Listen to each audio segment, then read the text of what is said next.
नमस्कार शेतकरी मित्रांनो, या ठिकाणी आपल्या समोर प्रायव्हेट लिमिटेड मैसाना गुजरात या आपल्या कंपनीच्या गहू वाणाची लागवड झाली।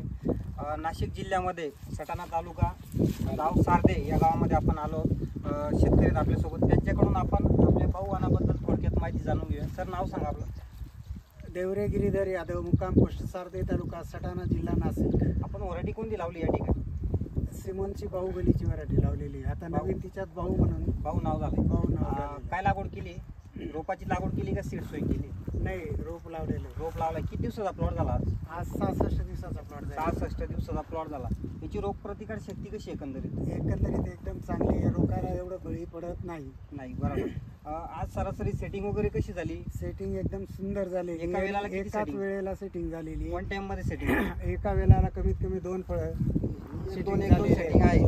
बरोबर। याची साईज वगैरे कशी काका? आता साईज 66 दिवसाचा प्लॉट झाला। हो, त्याची साईज आता जवळपास आम्ही काटा केलेलाच आहे त्याचा।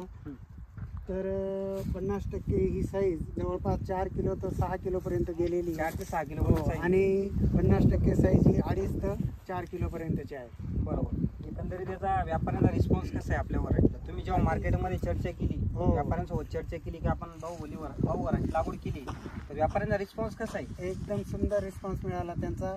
एका वेळेला फोन केला तर दुसरीकडून त्यांना वेगवेगळ्या ठिकाणाकडून नंबर भेटले। बरेच एका दिवसात जवळपास 8-9 व्यापारी आलेले होते। त्यांनीही त्याला चांगल्या पद्धतीने मागितले होते। बरोबर। तुम्ही जास्तीत जास्त काय सांगाल शेतकऱ्यांना?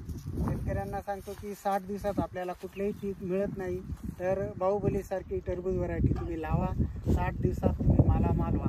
भाऊ वाणाची जास्तीत जास्त लागवड केली पाहिजे। 100% काय रेट दिला का प्लॉट? हा 9.5 रुपयाने कटिंग दिलेली। 9.5 रुपयांनी दिली। अपेक्षित उत्पादन काय वाटतं तुम्हाला 1 एकरमध्ये? 1 एकरमध्ये 35 टनाचं उत्पादन आरामशीर निघेल। 30-35 टनाचा ॲव्हरेज वाटतंय तुम्हाला? म्हणजे तुम्ही खुश आहात? हो। धन्यवाद काका, सविस्तर माहिती दिल्याबद्दल। धन्यवाद सर।